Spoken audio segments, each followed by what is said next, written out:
Meus amados, a graça e a paz do Senhor Jesus. Abra a sua Bíblia na palavra do Senhor. Está gravando, João?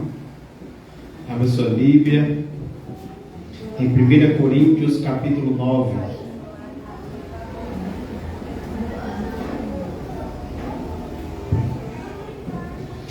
Primeira Coríntios capítulo 9. Vamos ler todo o capítulo.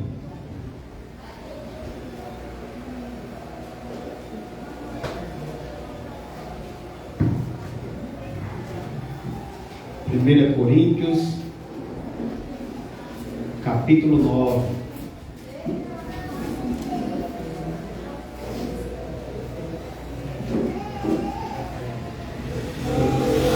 Para quem está aí na pontinha, se tiver muito frio, tem mais cadeira aqui na frente, tá certo? Irmã Silvânia, ela foi um carinho para mim de quem está passando algum frio ali atrás. Pode vir, minha irmã, mais para frente tem cadeira aqui. Minha irmã Alzirene já não sei porque está pertinho ali da costela dela, né? Aí eu já não sei se ela está passando frio. Mas a irmã Silvânia, qualquer coisinha mais para cá. E a irmã Liliana, o frio que ela sente também não é normal não. Se quiser vir mais para cá, irmã. Vamos lá, 1 Coríntios capítulo 9. Vamos ler todo o capítulo 9. Diz assim a palavra do Senhor: Não sou eu, porventura, livre? Não sou apóstolo? Não vi Jesus nosso Senhor? Acaso não sois fruto do meu trabalho no Senhor? Se não sou apóstolo para outro, certamente o sou para vós outros, porque vós sois o selo do meu apostolado no Senhor. A minha defesa perante os que me interpelam é essa: não temos nós o direito de comer e beber? E também o de fazer-nos acompanhar de uma mulher irmã, como fazem os demais apóstolos e os irmãos do Senhor e Cefas? Ou somente eu e Barnabé não temos direito de deixar de trabalhar? Quem jamais vai à guerra à sua própria custa? Quem planta a vinha e não come do seu fruto? Ou quem apacenta um rebanho e não se alimenta do leite do rebanho? Porventura falo isto como homem, ou não diz também a lei? Porque na lei de Moisés está escrito: não atarás a boca ao boi quando pisa o trigo. Acaso é com bois que Deus se preocupa? Ou é seguramente por nós que ele o diz? Certo que é por nós que está escrito: pois o que lavra, cumpre fazê-lo com esperança. O que pisa o trigo, faça-o na esperança de receber a parte que lhe é devida. Se nós vos semeamos as coisas espirituais, será muito recolhermos de vós bens materiais? Se outros participam desse direito sobre vós, não temos nós em maior medida? Entretanto, não usamos desse direito, antes suportamos tudo, para não criarmos qualquer obstáculo ao Evangelho de Cristo. Não sabeis vós que o que prestam serviços sagrados do próprio templo se alimentam, e quem serve ao altar, do altar tira o seu sustento? Assim ordenou também o Senhor ao que prega o Evangelho que vivam do Evangelho. Versículo 15 será a nossa segunda parte desse capítulo 9 no dia de hoje, pois já foi visto até o versículo 14. E aí eu continuo a leitura. Versículo 15: Eu, porém, não me tenho servido de nenhuma destas coisas, e não escrevo isto para que assim se faça comigo, porque melhor me fora morrer antes que alguém me anule esta glória. Se anuncio o Evangelho, não tenho de que me gloriar, pois sobre mim pesa essa obrigação, porque ai de mim se não pregar o Evangelho. Se o faço de livre vontade, tenho galardão, mas se constrangido, é então a responsabilidade desse penseiro que me está confiada. Nesse caso, qual é o meu galardão? É que, evangelizando, proponha de graça o Evangelho, para não me valer do direito que ele me dá. Porque, sendo livre de todos, fiz-me escravo de todos, a fim de ganhar o maior número possível. Procedi para com os judeus como judeu, a fim de ganhar os judeus. para os que vivem sob o regime da lei, como se eu mesmo assim vivesse para ganhar os que vivem debaixo da lei, embora não esteja eu debaixo da lei.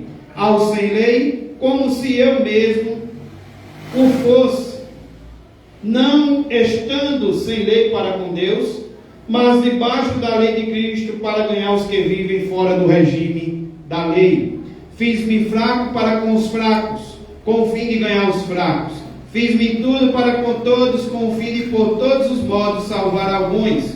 Tudo faço por causa do Evangelho, com o fim de me tornar cooperador com ele. Não sabeis vós que os que correm no estádio, todos na verdade correm, mas um só leva o prêmio? Correi de tal maneira que o alcanceis. Todo atleta em tudo se domina. Aqueles para alcançar uma coroa corruptível, nós, porém, a incorruptível. Assim corro também eu, não sem meta. Assim luto, não como desferindo golpes no ar, mas esmurro o meu corpo e o reduzo à escravidão, para que, tendo pregado a outros, não venha eu mesmo a ser desqualificado. Oremos ao Senhor. Bondoso Deus, aqui está, Senhor, lida a tua santa palavra, que é viva e que é eficaz. Molda-nos, transforma-nos, Senhor, segundo o teu querer, a tua vontade, Senhor, a tua imagem, Senhor. Nos ajuda, nos transforma, nos molda, trata conosco nessa noite, nos educa, nos exorta, repreende e faz a tua vontade, pela tua santa palavra. Te oramos, te pedimos, como pediu a nossa irmã Larissa, me dá graça e nos dá graça, Senhor. Te oramos e pedimos no nome de Jesus. Amém. Amados irmãos, eu gostaria de lembrar os irmãos de algumas coisas antes da gente iniciar no versículo 15. Mas deixe sua Bíblia aberta e vá acompanhando o texto. Gostaria de lembrar os irmãos que já examinamos o capítulo 8, que é o capítulo anterior a esse aqui, ao capítulo 9. Já examinamos o capítulo 8. E o capítulo 8 fala sobre a liberdade cristã. E vimos nesse capítulo 8 que a liberdade do cristão não é regida por seus direitos. Eu tenho meus direitos, e meus direitos são bíblicos, meus direitos foi o próprio Senhor Jesus Cristo que falou, mas a minha liberdade cristã não é regida por seus direitos. Ela também é regida pelo amor ao próximo. Se você olhar no versículo 8, no capítulo 8, 1 Coríntios capítulo 8, ele diz: no que se refere às coisas sacrificadas a ídolos, reconhecemos que todos somos senhores do saber. E aí ele diz, olha, o saber ensoberbece, mas o amor o que? Edifica. Então, o saber ensoberbece. Então, todos somos reconhecedores, reconhecemos que todos nós somos senhores do saber. E aí ele diz que o saber, tenhamos cuidado, porque o saber pode ensoberbecer, mas o amor edifica. Então a liberdade cristã, ela não é regida pelos nossos direitos, como o apóstolo Paulo também no capítulo 9, versículo 1, ele diz: não sou eu porventura livre? Então a gente viu quantos direitos tinha o apóstolo Paulo, e vamos ver nessa noite que por uma causa maior ele abre mão desses direitos. Então não é regida a liberdade do cristão, para alguns que às vezes dizem: eu faço o que eu quero, ou para alguns que às vezes dizem: redes sociais é minhas, eu posto o que eu quero. Para alguns que às vezes esquecem que faz parte de uma igreja, que faz parte de uma família, que essa família é parte do membro de Cristo, do corpo de Cristo, que Cristo é a cabeça. Para alguns que esquecem disso, muitas vezes tem dito: eu faço o que eu quero, eu vivo como eu quero, eu posto o que eu quero, e eu ando como eu quero, não tenho satisfação a ninguém, e está muito equivocado. Porque se você está em Cristo, de fato você está livre, mas a liberdade cristã, ela não é regida pelos seus direitos, como disse o apóstolo Paulo, nem todas as coisas me ajude aí, que é que ele diz? Todas as coisas me são lícitas, mas nem todas me convêm. Então, a liberdade cristã temos, e glória a Deus por isso, mas ela não é regida pelos nossos direitos, mas também pelo amor ao próximo. O saber ensoberbece e o amor edifica. E no capítulo 9, como foi dito no sermão anterior, Paulo, ele se apresenta. Paulo é um exemplo. Paulo é um testemunho para trazer aquilo que ele pregou no capítulo 8. Aquilo que ele pregou no capítulo 8, ele faz no capítulo 9 ser mais forte ainda, porque ele agora é o próprio testemunho. Ele é a própria ilustração. E o assunto do capítulo 9 é sobre o suporte financeiro dos obreiros. E é através da própria ilustração do apóstolo Paulo. Isso mostrando, meus irmãos, que quando Paulo apresenta no capítulo 9 o seu testemunho, Paulo está mostrando à igreja que ele pratica aquilo que ele pregava. Ele prega no capítulo 8. E no capítulo 9 é o seu próprio testemunho. É o que ele está vivendo. É o que ele pregou, é o que ele ensinou no capítulo 8. Paulo ainda trata também, vai tratar ainda também no capítulo 10, quando chegarmos no capítulo 10, ainda vai tratar sobre esse assunto. E no capítulo 9, Paulo lida, como eu já disse, com o suporte financeiro dos obreiros. E para isso ele dá um exemplo positivo. E quando chegarmos no capítulo 10, vamos ver que Israel foi um exemplo negativo. Israel usa mal a sua liberdade. Será que estamos usando mal a nossa liberdade? Isso vai tratar sobre isso no capítulo 10. Então, voltando ao capítulo 9, Paulo apresenta dois argumentos em defesa dessa política sobre o sustento financeiro daqueles que trabalham na obra de Deus.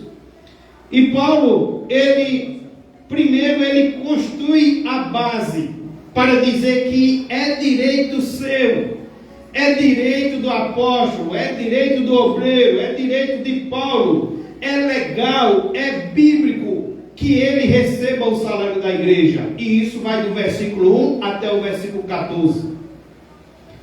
Então ele trata do versículo 1 ao 14 sobre esse direito de receber o sustento da igreja. Depois dele defender isso, mostrar toda a verdade sobre isso, verdade bíblica, verdade legal, verdade que é seu direito. Depois dele mostrar esse direito, né, como se dissesse, olha, no capítulo 8, temos dois grupos dentro da igreja. Um grupo forte, que está condenando aqueles que comem comida sacrificada a ídolos. No grupo está desprezando aqueles que comem comida sacrificada a ídolos. E no capítulo 8 também há um segundo grupo, é o grupo fraco, que por falta de um conhecimento estão condenando aqueles que comem a comida sacrificada a ídolos, que no capítulo 8, versículo 4, diz: no tocante à comida sacrificada a ídolos, sabemos que o ídolo de si mesmo é o quê? Nada. É no mundo e que não há senão, nada é no mundo e que não há senão um só Deus. Então, para aqueles crentes fortes, eles sabiam que o ídolo em si, a comida sacrificada a ídolo, não poderia prejudicar a sua fé, não poderia trazer nada de pecado contra Deus, de pecado, não, ele poderia sim comer, pois o ídolo nada é em si mesmo, nada é no mundo, há um só Deus. Mas existia um grupo, que Paulo chama de fracos, que por falta de conhecimento, eles condenavam os que estavam comendo a comida, e para eles, aqueles irmãos poderiam sim estar cometendo algum pecado contra Deus, e pecado também contra os irmãos mais fracos. Então, no capítulo 9, Paulo apresenta seu direito de receber o salário da igreja, o seu direito de ser cuidado pela igreja. Aquele que está cuidando da igreja de modo espiritual, ele vai dizer no capítulo 9, não teria direito de receber também bens materiais, está lá no versículo 11, se nós vos semeamos as coisas espirituais, será muito recolhermos de vós bens materiais? Paulo está dizendo, assim como eu me dedico, assim como eu me esforço, assim como eu me empenho, assim como eu dou minha vida por esta igreja, prego, me esforço, gasto, me esmero, me esmurro. Ele diz isso também, que faz isso com o seu corpo, passou por lutas, por muito sofrimento. Paulo diz, olha, eu estou cuidando de vocês espiritualmente, é muito pedir a vocês, que vocês cuidem de mim, de modo com bens materiais. Então, isso é tratado no capítulo 9, do versículo 1 ao 14, comprovando todos os direitos do apóstolo Paulo, do obreiro. Alguns obreiros também ali já estavam também recebendo salários. Alguns obreiros, além de receber seus salários, tinham o direito de ter uma esposa, como diz no versículo 5. Eles tinham uma esposa que caminhava também com eles. Ele diz, e também o de fazer-nos acompanhar de uma mulher irmã, como fazem os demais apóstolos e os irmãos do Senhor e Cefas. Com exceção de Paulo, os outros obreiros que estavam sendo sustentados pela igreja de Corinto, eles ainda tinham esposas, que certamente, se fosse para algum lugar, a igreja estava mantendo, por exemplo, a passagem do obreiro, estava mantendo também a passagem da esposa. E Paulo, mesmo tendo esse direito de ter uma esposa, Paulo ainda foi alguém que abriu mão também desse direito, renunciou também esse direito. E Paulo mostra que tinha irmãos ali que tinham todo o direito de ter até uma irmã acompanhando, de ser casado. Imagino se tivesse filho também, então o cuidado da igreja certamente aumentaria com essa família pastoral, um pastor que tem esposa, um pastor que tem filhos, e que deve ser cuidado, deve ser abastecido de bens materiais pela igreja. E Paulo vai mostrar que, ele vai dizer no versículo 6, ou somente eu e Barnabé não temos direito de deixar de trabalhar.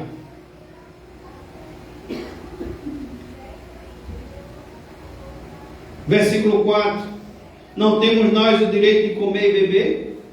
Ele está dizendo, será que nós não temos também, eu, Barnabé, o direito de comer, o direito de ser sustentado? No versículo 6, ele vai tratar de, ou somente eu e Barnabé não temos direito de deixar de trabalhar, ou seja, ele que foi sustentado em algum momento por outras igrejas, para pastorear a igreja de Corinto, ele que não quis abrir mão de receber seu salário da igreja de Corinto, ele trabalhou fazendo tendas. E ele está dizendo o seguinte no versículo 6, será que eu não poderia também deixar de fazer tendas? Eu não poderia também deixar de trabalhar fora? Porque é um direito da igreja de me manter, o apóstolo Paulo está ensinando. Então, irmãos, isso vai do versículo 1 até o 14, mostrando um bocado de direitos, de verdades, de que a igreja deveria sim cuidar do apóstolo Paulo. E vamos ver no segundo ponto de hoje, dando continuidade ao sermão anterior, a partir do versículo 15, que Paulo abre mão desses direitos, né? Paulo está ensinando aquele grupo forte, olha, eu sou também do grupo forte, eu também sou conhecedor do saber, mas vamos ter cuidado que o saber também soberbece, o amor edifica. Será que vocês estão vendo lá no capítulo 9 que eu abri mão do meu sustento? Eu sofri muitas vezes por causa disso. E vocês não querem abrir mão de comer comida sacrificada a ídolos? Vocês estão certos, o ídolo em nada, no mundo é nada. Vocês estão certos que há um só Deus. Mas cuidado com o seu irmão que está chegando agora na igreja. Cuidado com o seu irmão novo convertido. Cuidado com o seu irmão fraco na fé. Porque olha, ele está olhando para isso está achando que você está pecando, comendo essas comidas sacrificadas a ídolo. Ele está olhando para isso e você pode se tornar uma pedra de tropeço. Por isso eu sempre digo, irmãos, cuidado. Cuidado como se veste. Cuidado como se compra, como se vende, o que posta nas redes sociais, o que fala. Cuidado. Porque se você é membro do corpo de Cristo, você deve ter cuidado com os mais pequeninos, de tal modo que Jesus Cristo disse que poderíamos ser até pedras de tropeço. Então, essa história de eu faço o que eu quero, eu sou livre em Cristo Jesus, eu tenho liberdade, essa liberdade que você vai magoar um irmão, essa liberdade que você vai virar uma pedra de tropeço para alguém, essa liberdade não é a liberdade cristã. É onde Paulo diz, cuidado, o conhecimento ensoberbece e o amor edifica. Então, irmãos, Paulo, depois de mostrar todos esses direitos, Paulo vai mostrar no segundo ponto, a partir do versículo 15 até o 27, ele vai usar o argumento sobre a liberdade e o direito que ele tem de abrir mão do sustento. E ele abre mão do sustento por uma causa maior, e vamos ver nessa noite.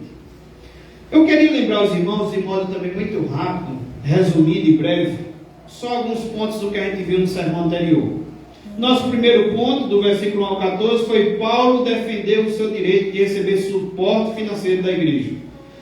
E a primeira coisa que Paulo usa para defender o seu direito de receber o suporte financeiro é o seu apostolado. Para alguns, Paulo poderia ser um suposto apóstolo. Paulo poderia ser um impostor para alguns. E Paulo vai e apresenta suas credenciais. Como ele começa no versículo 1. Não vi Jesus, nosso Senhor. Paulo começa a apresentar o que seria um verdadeiro apóstolo. Um verdadeiro apóstolo, meus irmãos, que hoje às vezes aparecem alguns e a gente vê que eles não têm essas credenciais. Paulo tinha e os outros 12 também. E Paulo apresenta suas credenciais. Uma delas é não vi Jesus. Sabemos que Paulo viu Jesus na estrada de Damasco. Paulo viu. É uma das coisas que observa na Bíblia que aconteceu com todos os apóstolos. Paulo também é uma testemunha de que viu o Jesus ressuscitado. Uma outra coisa que a gente vê lá em 2 Coríntios, capítulo 12, é que o apostolado de Paulo também, ele é cheio de sinais, realizava milagres, sinais.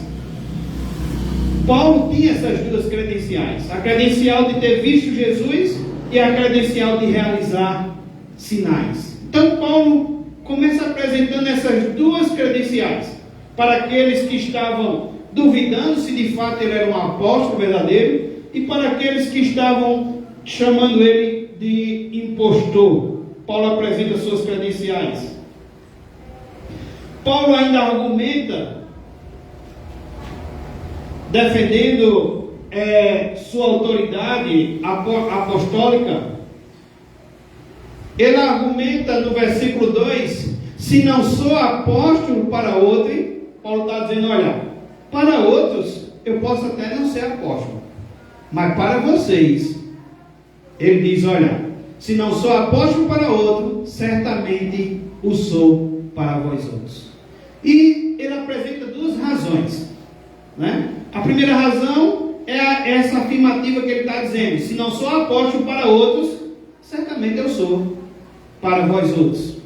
Em 1 Coríntios, capítulo 4, versículo 15, a gente vai ler um texto que diz: ainda que tivesseis milhares de preceptores em Cristo, não teríeis, contudo, muitos pais, pois eu, o apóstolo Paulo está dizendo, pois eu, pelo Evangelho, vos gerei em Cristo Jesus. Paulo está dizendo, olha, para outros eu posso até não ser um impostor, eu posso até não ser um apóstolo verdadeiro, mas para vocês, vocês sabem que eu sou. Vocês foram gerados em Cristo Jesus pela palavra, o Senhor me usando com sinais. Uma outra afirmação que Paulo apresenta também ali no versículo 2, ele diz: vós sois o selo do meu apostolado no Senhor. Vós sois o selo do meu apostolado. A igreja de Corinto tinha provas de sobra, irmãos, da legitimidade do apostolado de Paulo. Paulo menciona dois direitos também. Paulo menciona o direito de casar-se, levar consigo uma esposa, como eu falei no versículo 5, capítulo 9, versículo 5.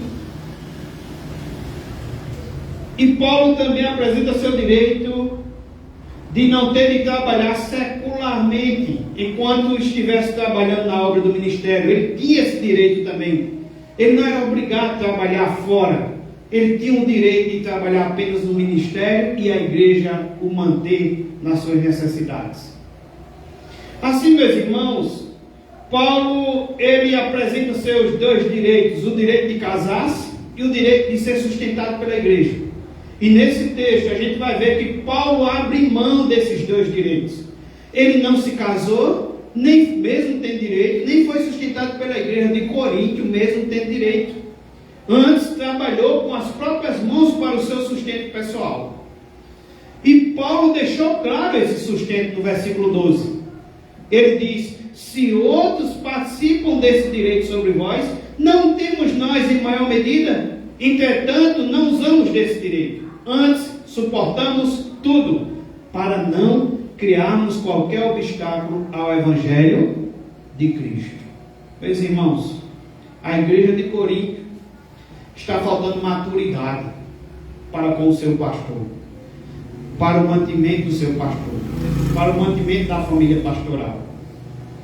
E Paulo, sabendo que se ele fosse exigir o seu direito, Paulo sabia que já havia pessoas duvidando do seu apostolado, já havia pessoas achando que ele era um impostor.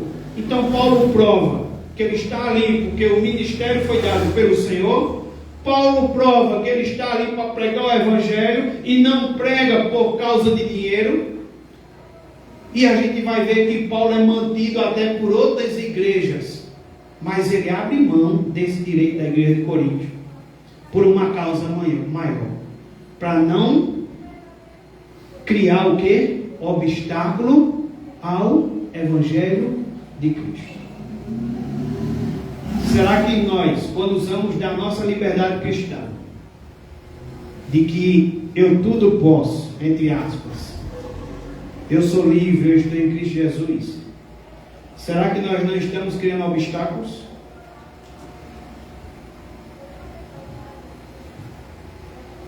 Será que temos pessoas, já ouvimos em alguns lugares, não sei se vocês já ouviram, mas eu já ouvi alguém dizer assim: um dia eu vou ser crente, mas eu não quero ser como fulano. Será que o comportamento desse fulano, eu sei que às vezes essa pessoa pode até estar errada, mas será que de fato não foi o comportamento desse fulano que gerou obstáculo ao Evangelho?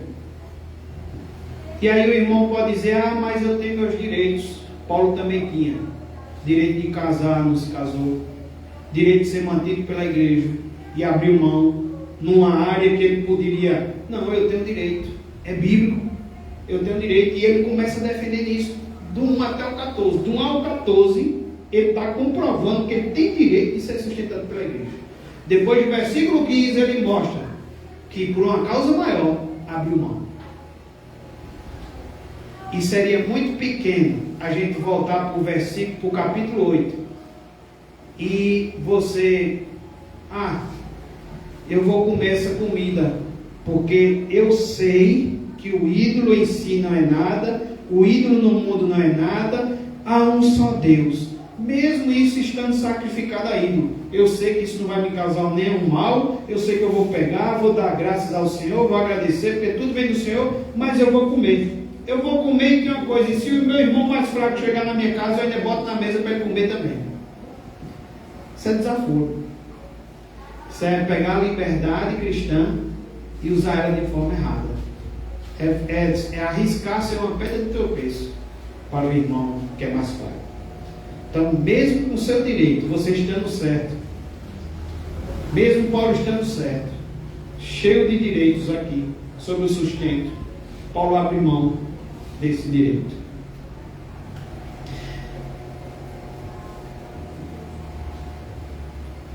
Paulo tinha muitos direitos, irmãos, mas não reclamava desses direitos.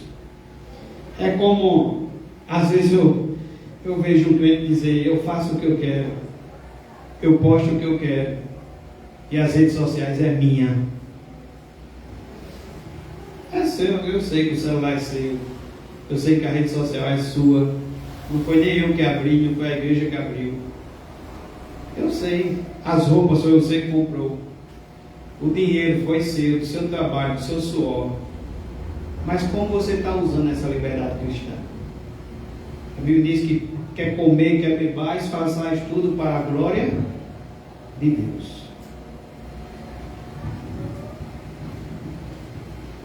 Então Paulo apresentou aqui, como eu apresentei para os irmãos, Paulo abre mão para que não se tornasse um obstáculo ao Evangelho de Cristo. Não que seria errado ele receber o salário daquela igreja. Em outro momento a gente pode até ver que Paulo mostra que essa igreja de Corinto foi omissa, e Paulo usa palavras pesadas, porque ela foi omissa no salário do pastoreio, no salário do obreiro. Em segundo lugar, ainda defendendo, Paulo apresenta uma experiência humana. Olha aí para o versículo 7, vou tentar ser mais rápido aqui, porque aqui a gente já viu. Versículo 7, capítulo 9, versículo 7. Paulo traz uma experiência humana, uma coisa do dia a dia. Veja só, quem jamais vai à guerra à sua própria custa? Aqui eu acho que temos o irmão Clóvis, que já serviu ao exército. Não sei se tem mais alguém que ainda vai servir, ou que já serviu. Mas quem vai à guerra à própria custa? Não é a nossa própria custa. Quem jamais vai à guerra à sua própria custa? Quem planta a vinha e não come do seu fruto? Quem planta uma vinha que não vai ter direito de comer do seu fruto? Ou quem apacenta um rebanho e não se alimenta do leite do rebanho? Paulo aqui ele traz 3 metáforas. A metáfora para o ministro é que o ministro é um soldado, e nessa metáfora aqui a igreja é o exército. Então a igreja, que é o exército, precisa cuidar do seu soldado, que é o ministro, que é o pastor. Depois ele vai falar de agricultor, quando ele diz: quem planta a vinha e não come do seu fruto. O pastor agora é um agricultor, e a igreja é o quê? A igreja é o campo.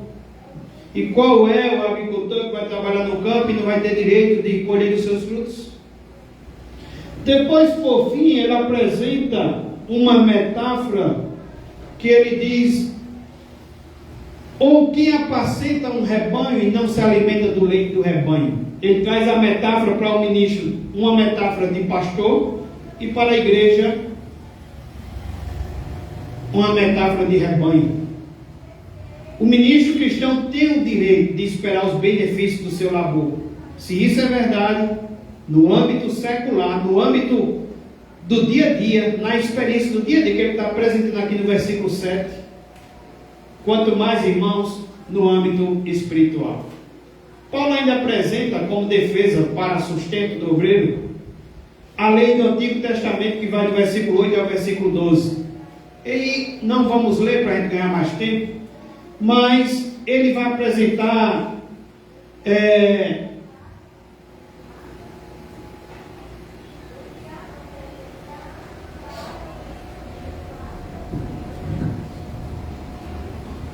versículo 8 ao versículo 12, porventura falo isto como homem, ou não diz também a lei? Então ele apresenta agora a lei, né? E a lei que vai falar no boi, que quando o boi estava trabalhando, não se atava a boca do boi. Então até o boi, até os animais tinham direito de se alimentar. E ele termina esse versículo dizendo: será que é com bois que o Senhor está preocupado? Não, o Senhor está falando dos seus obreiros, que assim como não atava a boca do boi quando estava trabalhando, ele tinha direito de comer. Os obreiros também, quando estão trabalhando de modo fiel, gastando seu tempo, sendo fiel, a igreja precisa manter seu obreiro.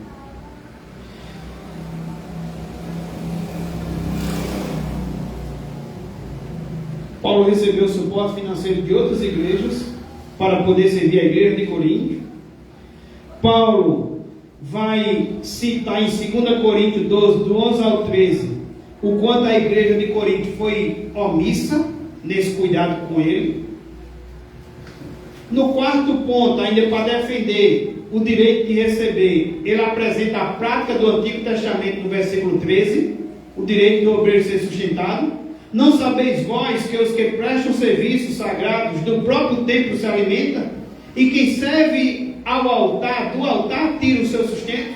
Então está aí o versículo 13, que é uma citação do Antigo Testamento, que lembra os sacerdotes e os levitas que recebiam o sustento financeiro dos sacrifícios, das ofertas, do dízimo, e que isso está regulado, meus irmãos, no livro de Números, no livro de Levítico. Então Paulo mostra que no Antigo Testamento foi assim. Por fim, Paulo apresenta o ensino de Jesus no versículo 14.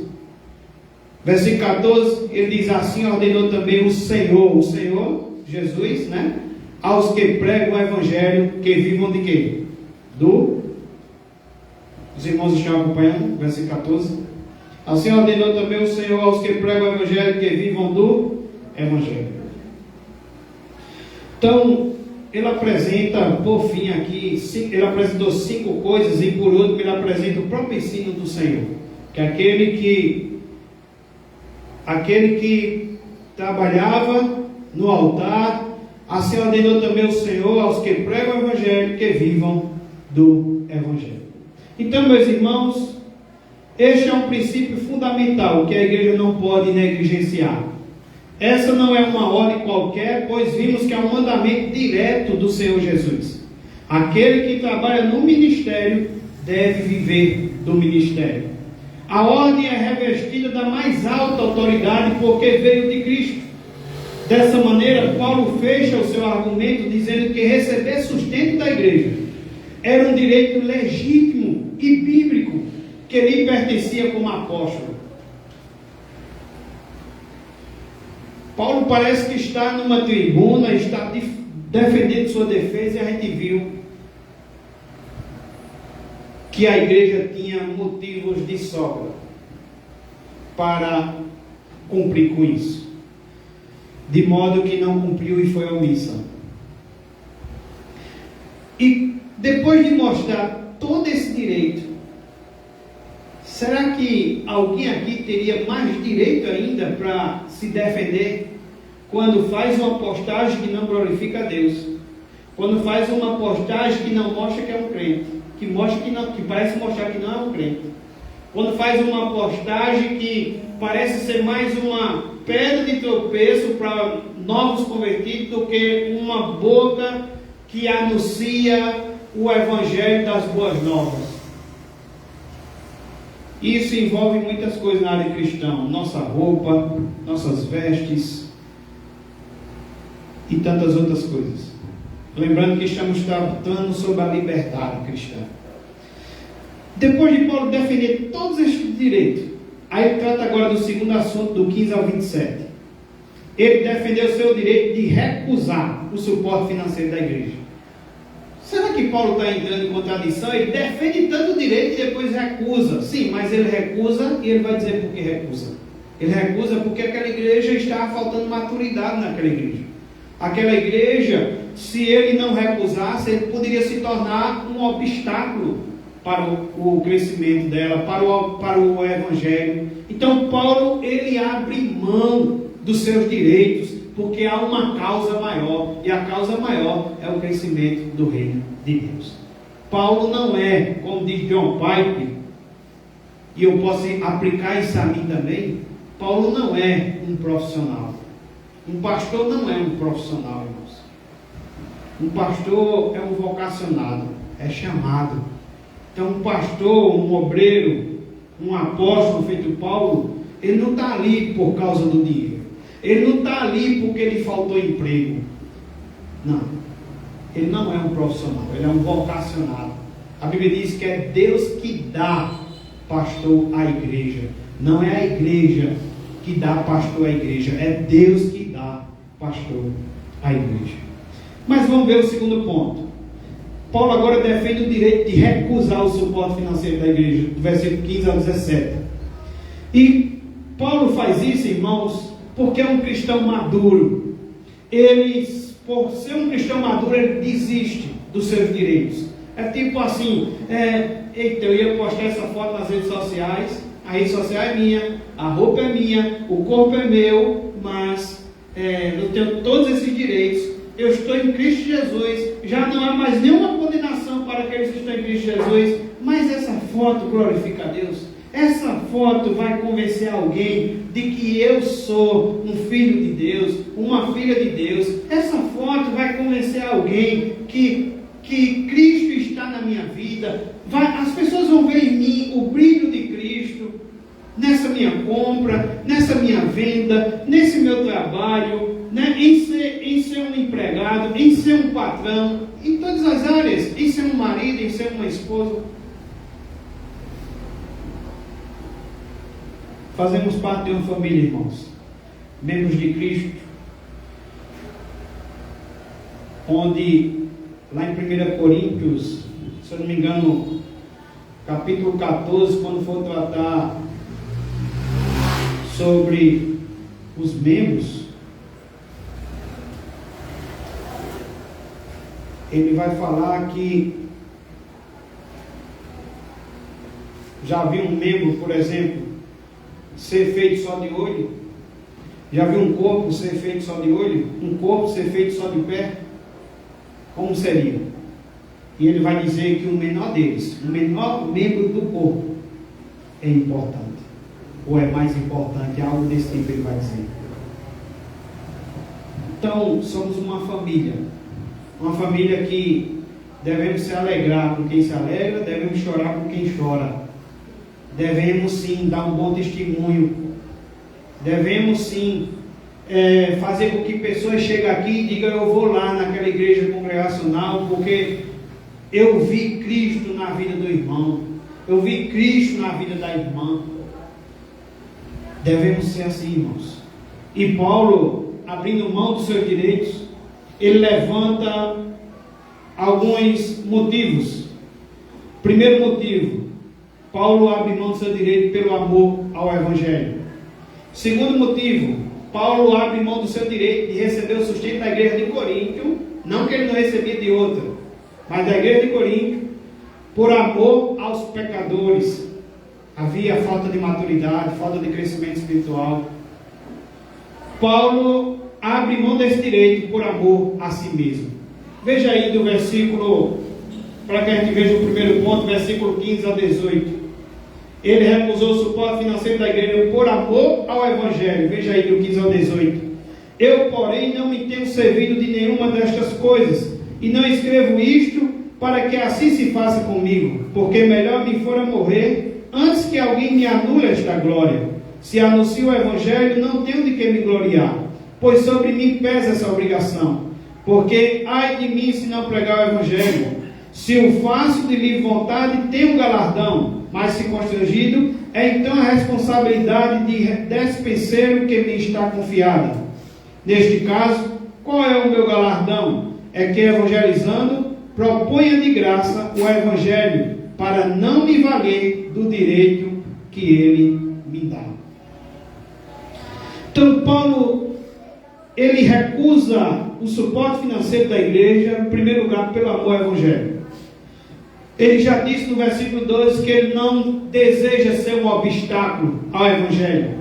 Sabe por quê, irmãos? Porque Paulo não vê o ministério como uma fonte de lucro, nem o evangelho como um produto de mercado. Se a gente for olhar 2 Coríntios, capítulo 2, versículo 17, a Bíblia diz: porque nós não estamos como tantos outros. Olha, tantos outros, é lamentável, existe sim tantos outros.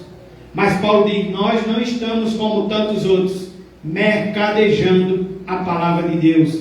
Antes, em Cristo, é que falamos na presença de Deus, com sinceridade e da parte do próprio Deus. Então, ele não vê o ministério como uma fonte de lucro, nem o evangelho como um produto de mercado. Paulo não era um mercador do evangelho, como acabamos de ler. Ele não se servia do evangelho, ele servia ao evangelho. Ele não estava no ministério para locupletar-se, mas para gastar-se a favor das almas. Paulo não via a igreja como um balcão de negócio. Como ele mesmo diz, tantos outros. Há, irmãos, muitas igrejas que às vezes têm tido como uma empresa familiar. E a igreja, para o apóstolo Paulo, não era uma empresa familiar. Paulo não era o dono da igreja. E há líderes atualmente que fazem da igreja uma empresa particular, onde o evangelho é um produto, o púlpito é um balcão, o templo uma praça de negócio e os crentes consumidores. Há pastores, lamentavelmente, que embolsam todo o dinheiro arrecadado na igreja para fins pessoais e se tornam grandes empreendedores, acumulando fortunas e vivendo o luxo da ostentação. Há muitos pregadores inescrupulosos que enriquecem em nome do evangelho. Paulo tinha um comportamento diferente. Paulo se recusa a aceitar dinheiro daquela igreja que ele estava ministrando. Ele queria que o evangelho estivesse livre, sem obstáculo, para avançar. E ele ainda diz no versículo 15 que não está escrevendo essa carta. Ele diz: eu, porém, não me tenho servido de nenhuma destas coisas. E ele diz: e não escrevo isto para que assim se faça comigo. Ele chega a dizer que ele preferia morrer até de fazer isso. A recompensa de Paulo não era financeira, sua alegria era pregar o evangelho. Ele diz no versículo 16: pois sobre mim pesa essa obrigação. E ele diz: porque ai de mim se não pregar o evangelho. É lamentável que haja hoje tantas igrejas que parecem mais uma empresa financeira do que uma agência do reino de Deus. Que haja tantos pastores com motivações duvidosas no ministério. Que haja tantas pessoas enganadas, abastecendo a ganância insaciável de líderes avarentos e inescrupulosos.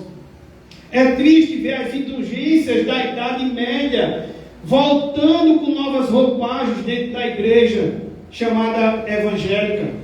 A salvação está sendo vendida e comercializada. A religião está sendo usada como instrumento de exploração dos incautos e para o enriquecimento dos inescrupulosos. Há pessoas hoje que até mandam mensagem no WhatsApp, não sei se já chegou no seu, mas chega uma mensagem no seu zap, diz: servo de Deus ou serva de Deus, mande para mim um pix que eu acabei de receber uma revelação e quero passar a revelação para você. Para mim já chegou desse tipo já. E tantos outros exemplos que eu poderia citar nessa noite. Mas pelo amor ao evangelho, Paulo abre mão do seu sustento financeiro, mostrando também que ele era um apóstolo genuíno, verdadeiro. Não estava ali como um profissional, mas como um vocacionado, chamado pelo Senhor. Seu apostolado era verdadeiro e não ia se tornar obstáculo para aquela igreja deixar de avançar por causa do dinheiro, mesmo a igreja sendo omissa, mesmo a igreja faltando em amor com o seu líder. mesmo sofrendo. E ainda bem que não tinha esposa e nem tinha filhos, porque eu fiquei imaginando se tivesse esposa e se tivesse filhos. Mas Paulo abre mão por amor ao Evangelho. Segundo, Paulo recusou o suporte financeiro da igreja por amor aos pecadores. Veja do 19 ao 23. Porque sendo livre de todos, fiz-me escravo de todos, a fim de ganhar o maior número possível. Procedi para com os judeus como judeu, a fim de ganhar os judeus. Para os que vivem sob o regime da lei, como se eu mesmo assim vivesse para ganhar os que vivem debaixo da lei, embora não esteja eu debaixo da lei. Aos sem lei, como se eu mesmo fosse, não estando sem lei para com Deus, mas debaixo da lei de Cristo, para ganhar os que vivem fora do regime da lei. 22. Fiz-me fraco para com os fracos, com o fim de ganhar os fracos. Fiz-me tudo para com todos, com o fim de, por todos os modos, salvar alguns. 23. Tudo faço por causa de quem? Do Evangelho, com o fim de me tornar cooperador com Ele. Cooperador com o quê? Com o Evangelho, cooperador com Cristo. Então, esse é o segundo motivo porque Paulo recusa. Primeiro, por amor ao Evangelho. Segundo, por amor aos pecadores. E Paulo, ele não estava preso por ninguém, como ele diz, mas voluntariamente ele se fez escravo de todos. Com que propósito Paulo se faz escravo de todos? A fim de ganhar o maior número possível. Livre de todos os homens e ainda servo de todos os homens. Foi o que Paulo se tornou, porque Paulo era livre também. Ele estava capacitado a servir aos outros e renunciar os seus próprios direitos por amor aos pecadores.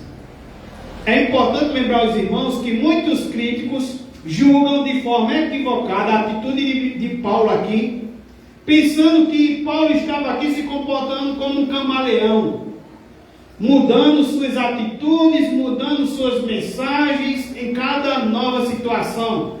E não é isso que Paulo está ensinando. Paulo não está falando nem vivendo aqui uma vida dupla. Paulo não está sendo para com um de um jeito, para com o outro de outro. Não era uma vida dupla. O que ele está defendendo é uma maleabilidade, uma flexibilidade e uma adaptabilidade metodológica para apresentar o Evangelho em diversos contextos. Paulo não estava adotando uma personalidade hipócrita de duas caras, sendo uma coisa para os uns e outra para outros. Paulo, meus irmãos, ele não apoia a ideia de ajustar a mensagem para agradar os seus ouvintes. Paulo é um embaixador e não um político populista. Ele, porém, ensinava que precisamos ser sensíveis à cultura, ao contexto das pessoas a quem pregamos, a fim de não criarmos obstáculos ao progresso do Evangelho. E Hernandes Lopes, ele diz sobre isso que há dois perigos quanto à evangelização. O primeiro é mudar a mensagem. Não podemos mudar a mensagem. Então nunca mude a mensagem. A mensagem precisa ser a palavra de Deus. O outro problema é engessar os métodos. O que é engessar os métodos? Achar que só existe um método para chegar numa pessoa, para chegar num determinado povo, para chegar num determinado lugar. Então a mensagem não pode ser mudada, mas os métodos podem sim ser mudados. Paulo variou seus métodos para alcançar os melhores resultados. Se lembrarmos também do que Jesus fez, Jesus também mudou seus métodos. Para Nicodemos, como foi que Jesus chegou a Nicodemos? Um doutor da lei. Jesus disse: você precisa nascer de novo. Como foi que Jesus chegou para a mulher samaritana? Uma mulher abandonada pela sociedade, uma mulher excluída, condenada da sociedade, que se sentia excluída. O que foi que Jesus fez com ela? Como Jesus chegou? Qual foi seu método? Jesus pediu um favor àquela que estava se sentindo excluída e que era excluída. Jesus pede um favor: dai-me de beber. Para Zaqueu, um publicano que era odiado por todos, Jesus disse: eu quero ir à sua casa. Olha, odiado por todos, jamais alguém ia querer ir na casa dele. Jesus diz: eu quero ir na sua casa. Para um paralítico desanimado, Jesus perguntou: você quer ser curado? Jesus tinha diferentes abordagens para pessoas diferentes, mas nunca mudou a mensagem. Mas Jesus sempre variou seus métodos. O grande propósito da flexibilidade metodológica de Paulo era a salvação dos judeus, dos gentios e do maior número de pessoas. Então, uma abordagem flexível constrói pontes em vez de erguer muros. A sensibilidade cultural abre caminhos para a evangelização eficaz.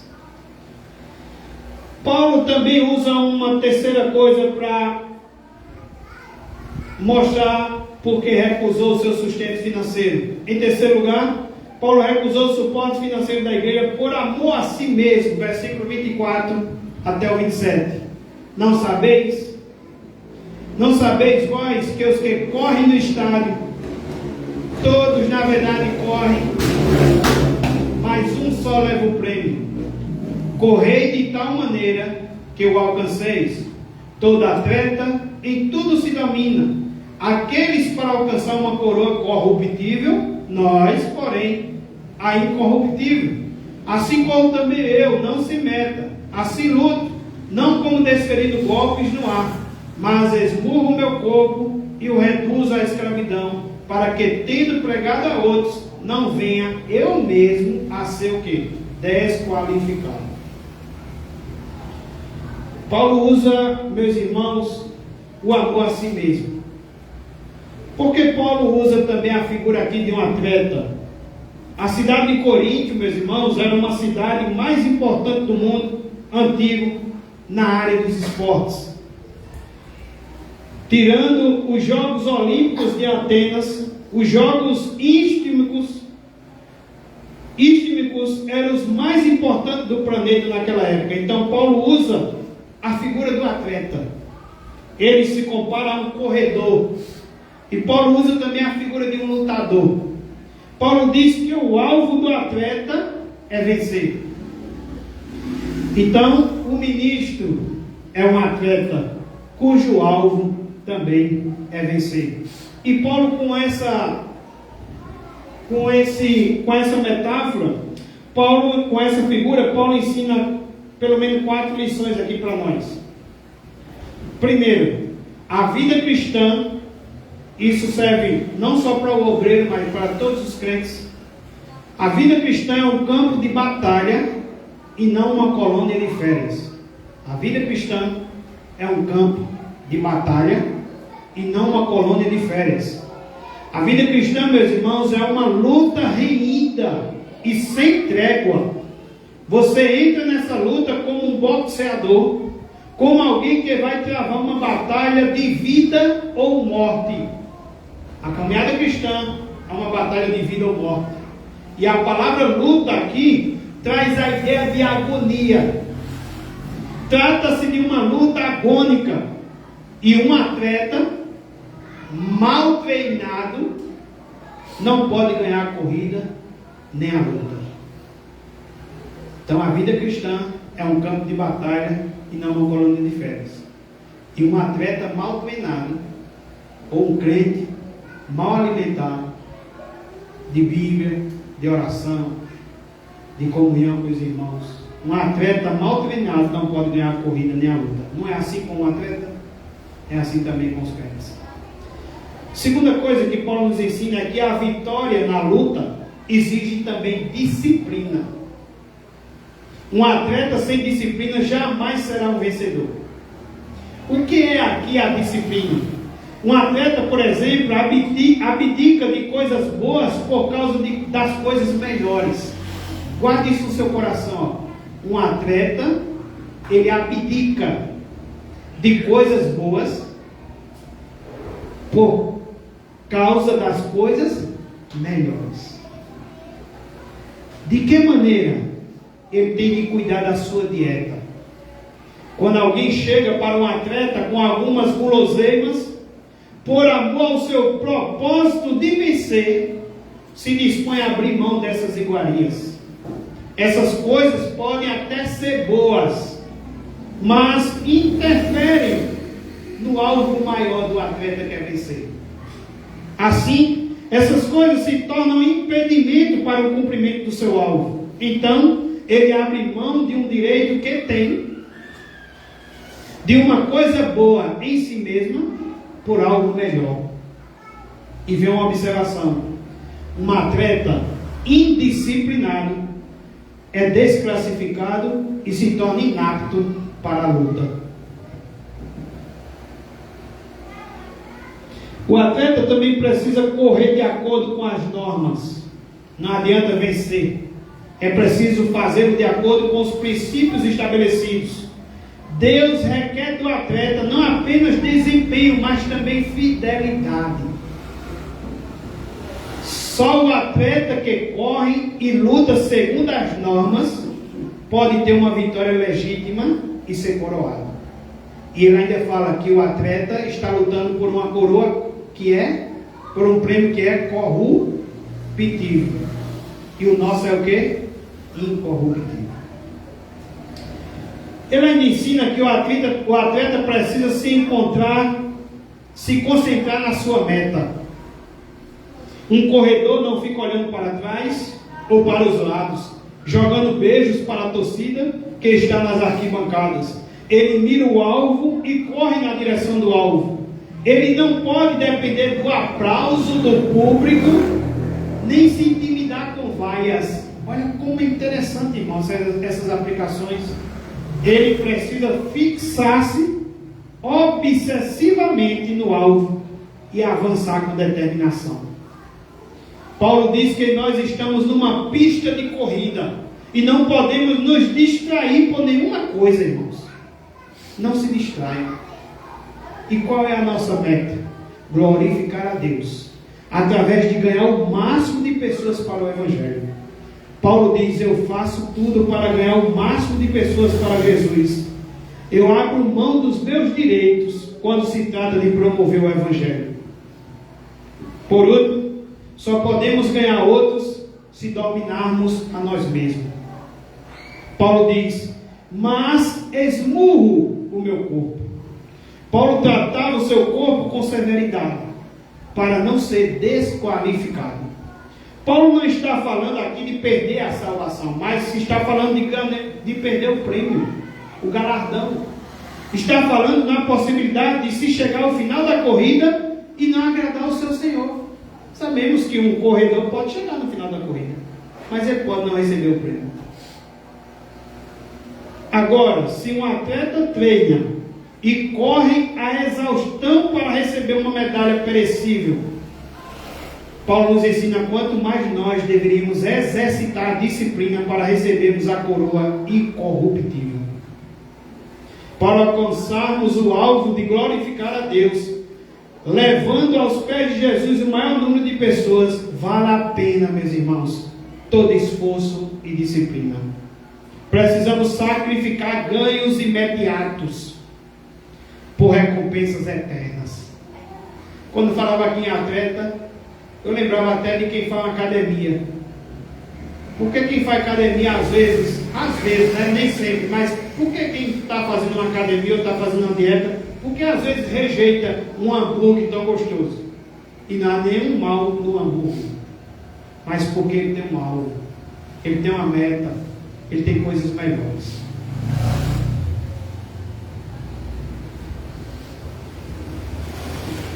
Então, precisamos sacrificar ganhos imediatos por recompensas eternas, prazeres imediatos por alegrias eternas. Enfim, o apóstolo Paulo diz o seguinte: meus irmãos, eu estou abrindo mão dos meus direitos por amor a mim mesmo. Eu não quero ser desqualificado. É isso que Paulo está dizendo.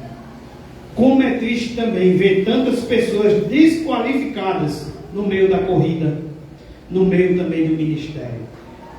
Quero concluir lendo para os irmãos 2 Coríntios capítulo 3, versículo 17, parte B.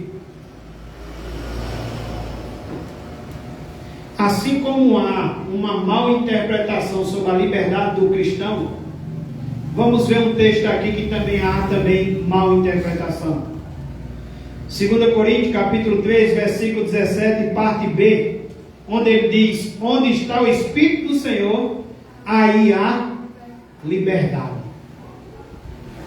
Não sei se você já viu isso, mas muitos crentes de igrejas que se dizem evangélicas usam esse texto também para usar na liberdade, e diz: onde está o Espírito do Senhor, a liberdade.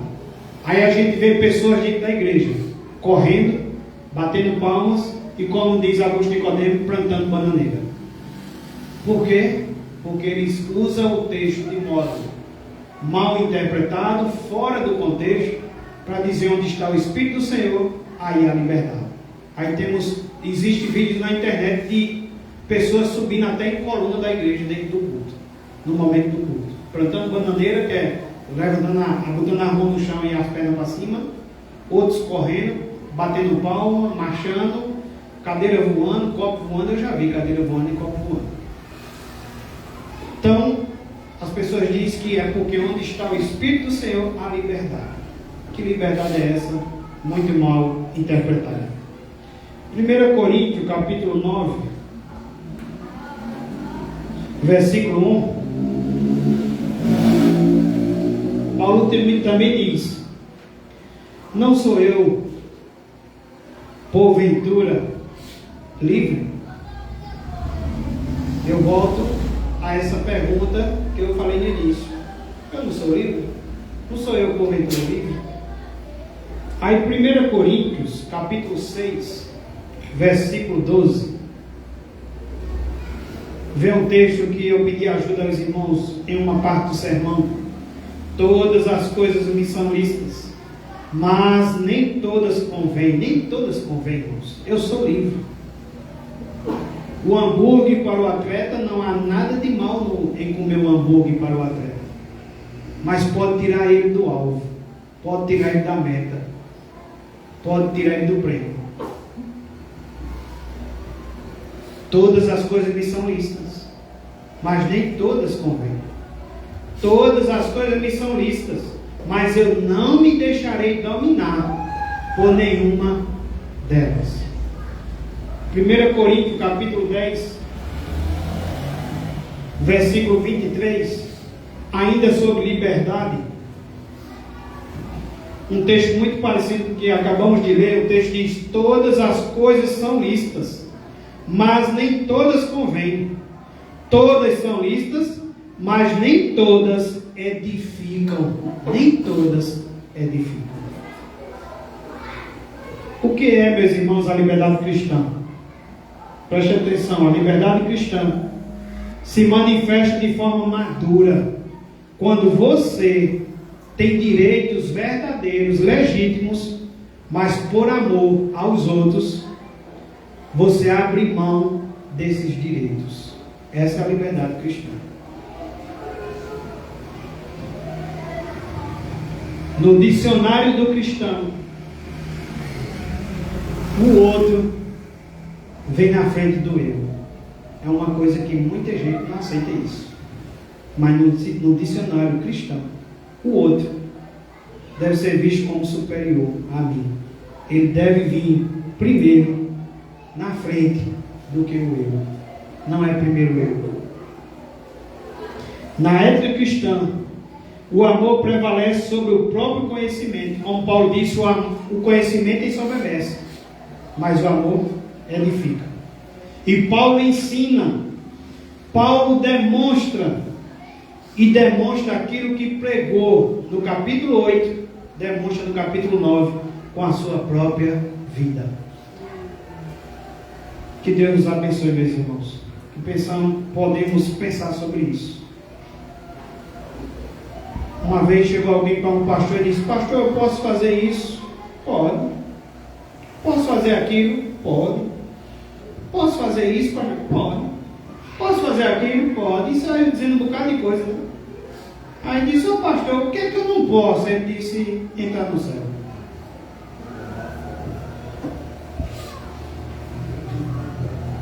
Vamos orar?